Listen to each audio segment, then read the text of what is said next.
Hello friends, I am Sameer Gilani. Saraswati group of education ના online લેક્ચરમાં આપ સૌ વિદ્યાર્થીનું હાર્દિક સ્વાગત છે. આપણે વાણિજ્ય વ્યવસ્થા ધોરણ 12 ચેપ્ટર નંબર 2 સંચાલનના સિદ્ધાંતો વિશેનો અભ્યાસ આગળના બે લેક્ચરની અંદરમાં કરી ચૂક્યા છે. જેમાં લેક્ચર નંબર 1 ની અંદર સંચાલનના સિદ્ધાંતો ની પ્રસ્તાવના ભણ્યા હતા. લેક્ચર નંબર 2 ની અંદર સંચાલનના સિદ્ધાંતોનો અર્થ અને એનો ખ્યાલ વિશેનો અભ્યાસ મેળવ્યો હતો. હવે આ લેક્ચરની અંદર સંચાલનના સિદ્ધાંતો નો સ્વરૂપ વિશેની સમજૂતી મેળવીશું.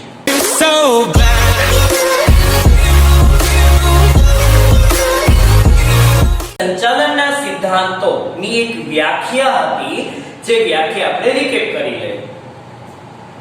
શું વ્યાખ્યા હતી? તો કે ધંધાકીય એકમમાં માનવ વર્તણૂકને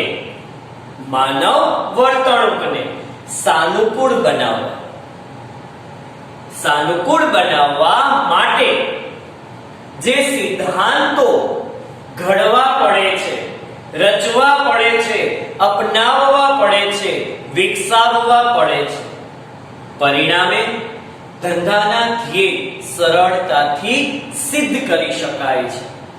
ત્રણ જ વાક્ય છે વ્યાખ્યાની અંદર.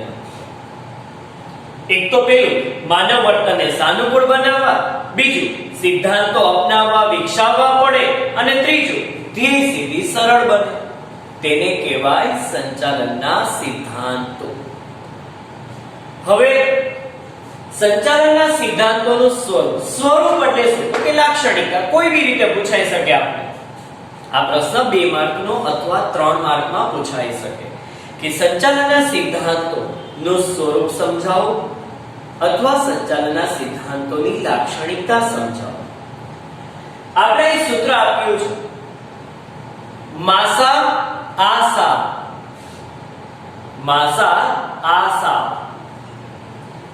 મા એટલે શું? માનવ વર્તન પર આધારિત. સામાન્ય માર્ગદર્શિકા. આકસ્મિકતા. સાર્વત્રિક સ્વીકૃતિ. પરિવર્તનશીલતા. આથી ખાલી મુદ્દાઓની ચર્ચા. હવે આપણે દરેક મુદ્દાઓ વિશે ડિટેલ્સમાં સમજૂતી મેળવીશું. પહેલું તમને લક્ષણ કહ્યું છે કે સંચાલનના સિદ્ધાંતો એ કોના ઉપર આધારિત છે? તો કે માનવ વર્તન પર આધારિત છે. જો તમને યાદ હોય બીજો લેક્ચર આ જ લેસનનો, તેમાં મેં જ કીધેલું હતું તમને કે સંચાલનના સિદ્ધાંતો અને માનવ વર્તણૂક વચ્ચે સીધો સંબંધ છે, એવું કીધેલું હતું તમને. માનવ વર્તણૂક અને સંચાલનના સિદ્ધાંતો આ બે વચ્ચે સીધો સંબંધ છે. એટલે જ્યારે તમે સિદ્ધાંત દાખલ કરો, સંચાલનના સિદ્ધાંત દાખલ કરો, ત્યારે એમાં કોને કેન્દ્ર બિંદુએ રાખવા? માનવીને. માનવી એટલે કોણ? તો કે તમારા એકમની અંદરમાં કામ કરતા કોઈ કર્મચારીને કેન્દ્ર બિંદુએ રાખી અને યોગ્ય નિર્ણય લેવો. જો કર્મચારીને કેન્દ્ર બિંદુએ રાખીને નિર્ણય લેશો ને, તો એ કર્મચારી તમારા નિર્ણયને સ્વીકારશે, અપનાવશે. અને જો એ સ્વીકારશે, અપનાવશે, તો આપણા ધંધાકીય એકમના ધ્યેય પણ સરળતાથી સિદ્ધ કરી શકાશે. એટલે જ આમાં લખ્યું છે કે સંચાલનની અંદરમાં માનવી કેન્દ્ર બિંદુએ છે, કારણ કે સંચાલન અને સંચાલનના સિદ્ધાંતો માનવ પર આધારિત છે, માનવ વર્તન પર આધારિત છે. એટલે જ કીધું કે સંચાલનના સિદ્ધાંતો અને માનવ વર્તણૂકને સીધો સંબંધ છે. કેવો સંબંધ છે મિત્ર? સીધો સંબંધ છે. હવે માનવ વર્તન એ મનોવૈજ્ઞાનિક બાબત છે, મનોવિજ્ઞાન છે. તમારે સામેવાળા વ્યક્તિનું મન વાંચવાનું છે, પડવાનું છે, સમજવાનું છે કે એને શું કરવું છે. એની પાસેથી આપણે કામ કેમ કરાવશું તો એને ગમશે. એની ઈચ્છા શું છે, એની જરૂરિયાત શું છે એ સમજવી પડે અને પછી જ સંચાલકે સંચાલન અને સંચાલનના સિદ્ધાંતો દાખલ કરવા જોઈએ. તમે માનવીને કેન્દ્ર નથી રાખતા, માનવીને મહત્વ નથી આપતા અને તમે તમારા સિદ્ધાંતો દાખલ કરો તો માનવી કદાચ એ સિદ્ધાંતને ફોલો ન પણ કરે મિત્રો, ઈ ન કરે અને ન કરે તો આપણા ધ્યેય સિદ્ધ ન થાય. એટલે એકમની અંદર આપણે ઉત્પાદનના એક જીવંત સાધન તરીકે આપણે ગણીએ છીએ અને આ કર્મચારીઓને કે માનવોને ધ્યાનમાં રાખીને જ સંચાલનના સિદ્ધાંતો દાખલ કરવા જોઈએ. એટલે જ કીધું કે સંચાલનના સિદ્ધાંતો એ કોના ઉપર આધારિત છે તો કે માનવ વર્તન પર આધારિત છે. આ થઈ તમારી પહેલી લાક્ષણિકતા. બીજી લાક્ષણિકતા સામાન્ય માર્ગદર્શિકા. સંચાલનના સિદ્ધાંતો એ સંચાલકો માટે, કોના માટે? સંચાલકો માટે શું છે તો કે એક માર્ગદર્શિકા છે.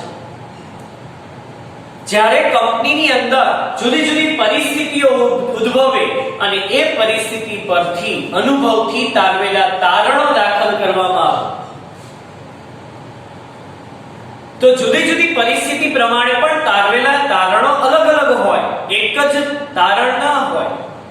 તો જુદી જુદી પરિસ્થિતિ પરથી અનુભવથી તારવેલા જે તારણો છે એ જુદા જુદા સંચાલન શાસ્ત્રીઓએ, નિષ્ણાતોએ એ અનુભવ જે થયા છે એ ભવિષ્યમાં અનુભવ ન થાય એ માટે એને અમુક સિદ્ધાંતોની રચના કરી છે, અમુક સિદ્ધાંતો ઘડ્યા છે.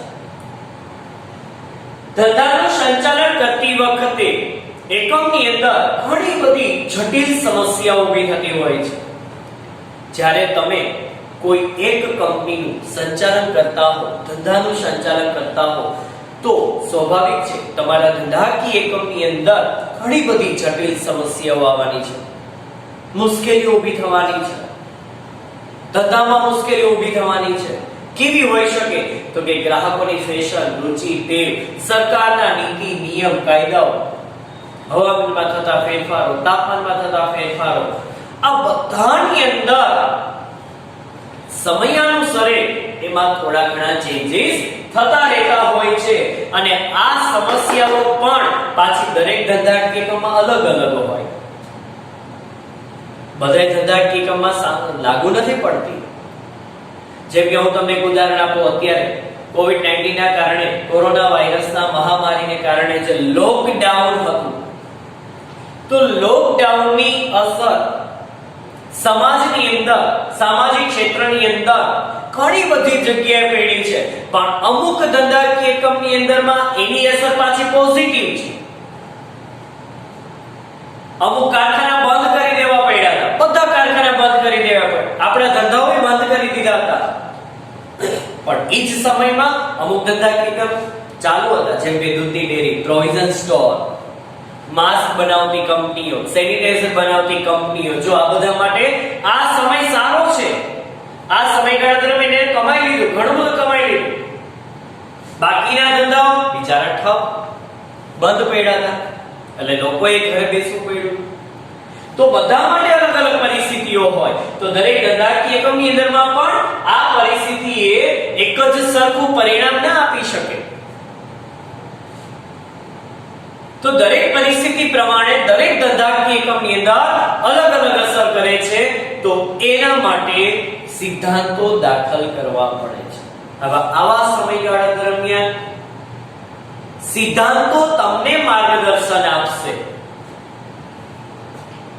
કે તમારે આ કામ કરવું જોઈએ, તે નિયમો ઘડવા જોઈએ, કર્મચારી પાસેથી આ રીતે કામ કરાવવું છે તો એને આ આપવું જોઈએ, તે આપવું જોઈએ. તો એવા ઘણા બધા સિદ્ધાંતો છે કે જે સંચાલકને માર્ગદર્શન આપે છે અને એ સમયે, એ કપરી સમયે પણ સારા પરિણામો પ્રાપ્ત કરી શકે. પણ કેના કારણે? સિદ્ધાંતોના કારણે. તો જુદી જુદી પરિસ્થિતિ પ્રમાણે જુદા જુદા તારવેલા તારણો નિષ્ણાંતો દ્વારા જે છે સમસ્યાઓ અલગ અલગ દરેક ધંધાકીય એકમની અંદરમાં જોવા મળે છે અને એ દરેક પરિસ્થિતિએ એક જ સરખું પરિણામ ન પણ આપી શકે અને આ બધી જ પરિસ્થિતિ દ્વારા સંચાલનના સિદ્ધાંતો દાખલ કરી આપણા ઈચ્છિત પરિણામોને આપણે શું કરી શકીએ છીએ? પાર પાડી શકીએ છીએ. તો બીજું લાક્ષણિકતા થઈ સામાન્ય માર્ગદર્શિકા. ત્રીજી લાક્ષણિકતા છે આકસ્મિકતા. આકસ્મિકતા એટલે જરૂરિયાત.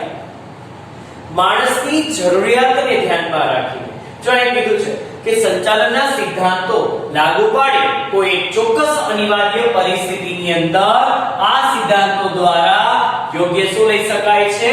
તો કે નિર્ણય લઈ શકાય. તાત્કાલિક નિર્ણય લેવાના હોય હો મિત્રો, તાત્કાલિક.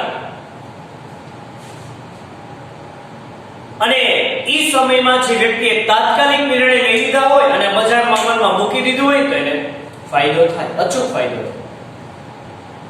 આપણે જે વાત કરી હતી કોવિડ-19 ની, તો એમાં સેનિટાઈઝર અને માસ્ક ની સૌથી વધુ રિક્વાયરમેન્ટ હતી. તો ઘણા બધા ઉત્પાદકોએ વિચાર લીધો કે આપણે આપણી પ્રોડક્ટને અત્યારે ક્લોઝ કરી, બંધ કરી અને એની જગ્યાએ શું બનાવવું? કે સેનિટાઈઝર બનાવો, માસ્ક બનાવો. કા તો કે અત્યારે એની માંગ બજારમાં સૌથી વધુ ને વધુ છે. તો આ સિદ્ધાંત જો માર્ગદર્શન આપે છે કે આવી તક ઘણી વખત આવે છે, એ તકને તમે શું કરી લ્યો? ઝડપી લો. અને તક જો ઝડપી લેશો તો એનાથી ફાયદો તમને અચૂક મળશે. તો આવી પરિસ્થિતિ દરમિયાન સંચાલનના સિદ્ધાંતો દાખલ કરી એકમના ધ્યેય સરળતાથી સિદ્ધ કરી શકાય છે. દાખલા તરીકે કીધું છે કે કર્મચારીઓની માણસની આકસ્મિકતા શું છે? માણસની જરૂરિયાત શું છે? મહેનતાણી. હંમેશા વેતન ઉપર હોય માણસની જરૂરિયાત. તો આવા સમયના સંજોગો દરમિયાન એક વેતનનો જે સિદ્ધાંત છે, કયો સિદ્ધાંત? વેતન. વેતન એટલે શું? કર્મચારી પોતાની શારીરિક કે માનસિક ક્ષમતા બદલ જે વળતર મેળવે છે એને વેતન કહેવાય. હવે માની લો મારા એકમની અંદરમાં 100 કર્મચારી કામ કરે છે. 100 એ 100 કર્મચારીની ડિગ્રી અલગ અલગ છે. કોઈ પીજીડીસીએ કરેલું છે, કોઈ પીજીડીએમ કરેલું છે, કોઈ બીકોમ કરેલું છે, કોઈ એમકોમ કરેલું છે, કોઈ બીએડ કરેલું. બધાની ડિગ્રી અલગ અલગ છે. બધાને પાછું વેતન એક સરખું આપવું છે, એક જ સરખું વેતન બધાને. ઈ વોચમેન હોય કે ભલે મેનેજર હોય કે ભલે, બધાને 10,000 રૂપિયા વેતન આપતો હો તો વિચારો, તમે મેનેજર કક્ષાની વ્યક્તિ છો અને તમને વોચમેન તરીકે તમને વેતન આપવામાં આવે તો કામ ન થાય. કર્મચારીને અંદરથી કેટલી ફીલ થાય કે હારું આટલું બધું ભણ્યા, આટલું બધું એજ્યુકેશન લીધું, છતાંય આપણે વેતન તો કે એક વોચમેન ના બરાબર ના હોય. એની જરૂરિયાત અલગ છે, એ ભણ્યા છે, એને એજ્યુકેશન પ્રાપ્ત કર્યું છે, તો સ્વાભાવિક છે એની લાયકાત, આવડત, અનુભવ ઘણું બધું છે વોચમેન કરતા, તો એને કંઈક અલગ વેતન આપવું જોઈએ. એની લાયકાત પ્રમાણે વેતન આપવું જોઈએ અને વાજબી વેતન આપવું જોઈએ. વાજબી વેતન એટલે કેવું? તો કે માલિકને પણ ચૂકવતા કર્મચારીઓને વેતન. માલિક જે કર્મચારીને વેતન ચૂકવે છે, માલિકને પોસાવવું જોઈએ, કર્મચારીને વેતનથી સંતોષ મળવો જોઈએ, એને વાજબી વેતન. બાકી તમે કર્મચારીને પૂછો તારે કેટલું વેતન જોઈએ છે, સ્વાભાવિક છે કે આ સંસ્થા છે મને પૂછે કે સર તમારે કેટલું વેતન જોઈએ, હું તો એમ જ કહું 1 લાખ આપો. લાખ રૂપિયાનો પગાર છે, એબિલિટી તો લાખ રૂપિયા આપો. એ લોકો તપાસ કરે છે, એ લોકો જોવે છે કે આ વ્યક્તિની એબિલિટી કેવી છે, એના ઉપરથી વ્યક્તિ વેતન ડિસાઈડ કરે છે અને પછી તમને એ વેતન આપે છે. અને જો મને વેતન સંતોષકારક હોય, મનમાન્ય હોય, તો સ્વાભાવિક છે કે મારી કાર્યક્ષમતા વધવાની છે, મને કામ કરવાનો એક પ્રોત્સાહન મળે છે, એક ધગસ મળે છે. તો આકસ્મિકતા એટલે કે માણસની જરૂરિયાત એના વેતન ઉપર છે, એટલે સંચાલનના સિદ્ધાંતો દાખલ કરતી વખતે એક વેતનનો સિદ્ધાંત દાખલ કરી કર્મચારીને વાજબી વેતન મળે એવો સિદ્ધાંત દાખલ કરવો જોઈએ. એનાથી તમને તમારા ઈચ્છિત પરિણામો પ્રાપ્ત કરી શકાશે. પછી સાર્વત્રિક સ્વીકૃતિ. સાર્વત્રિક બધી જગ્યાએ સંચાલનના સિદ્ધાંતો કોઈ એક જ ક્ષેત્રમાં છે, ધંધાકીય ક્ષેત્રમાં જ છે? ના, ધંધાકીય ક્ષેત્રમાં જ નહીં, પરંતુ સામાજિક ક્ષેત્ર, રાજકીય ક્ષેત્ર, આર્થિક ક્ષેત્ર, રમત-ગમત ક્ષેત્ર, બધા જ ક્ષેત્રની અંદર સંચાલન હોય. અને સંચાલન હોય ત્યાં સંચાલનની પૂંછડી તરીકે સંચાલનના સિદ્ધાંતો હોય ને હોય જ.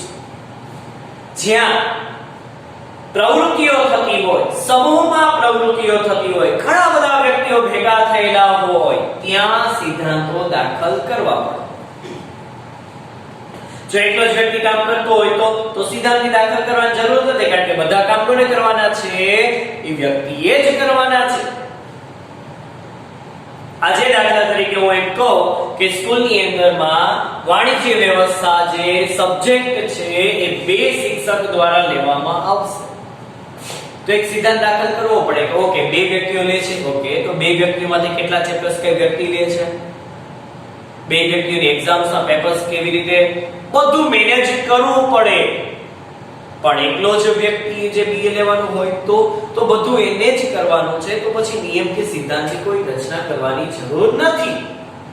એટલે જ્યાં સમૂહમાં કામ થતું હોય, જ્યાં ઘણા બધા વ્યક્તિઓ કામ કરતા હોય, ત્યાં સિદ્ધાંતની સ્વીકાર્યતા છે. જો એને લખ્યું છે જ્યાં સમૂહ કે જૂથમાં પ્રવૃત્તિ થતી હોય ત્યાં શું દાખલ કરી શકાય છે? સિદ્ધાંત. પછી કીધું કે ધંધાના કદ, પ્રકાર અને સ્વરૂપ એ પ્રમાણે સિદ્ધાંત લાગુ પાડી શકાય. પણ સિદ્ધાંતો બધી જગ્યાએ હોય. નાના કદના ધંધાકીય કમાઈ હોય, મિડલમાં હોય, મિડલ લેવલના ધંધાકીય કમાઈ હોય, અને અપર લેવલના એટલે કે બહુ મોટા કદના ધંધાકીય એકમો હોય, તો ત્યાં પણ સિદ્ધાંતો તો હોય જ. સિદ્ધાંતો બધી જગ્યાએ હોય, બધા ક્ષેત્રમાં હોય, પણ એના કદ, એના પ્રકાર, એના સ્વરૂપને આધારે એ સિદ્ધાંત લાગુ પાડશે. બાકી સિદ્ધાંતો હોય છે. પાંચમો પોઈન્ટ કે છે તો પરિવર્તનશીલ. આ ઓલરેડી આપણે બીજા લેક્ચરની અંદરમાં આપણે ભણ્યા હતા કે સંચાલનના સિદ્ધાંતો એ શું છે? તો કે જડ નથી પણ પરિવર્તનશીલ પ્રવૃત્તિ છે. જડ એટલે શું? સ્થિર. એકવાર નક્કી થઈ ગયા બાદ એમાં કોઈ જ પ્રકારે કઈ ફેરફાર ન થાય એટલે જડ. જડ વાતાવરણ એ કર્મચારીઓની અંદરમાં જડતા, નિરાશા, ઉદાસીનતા અનુભવે છે. એટલે કર્મચારી કામ કરવાની ઉત્સાહ ઘટી જાય.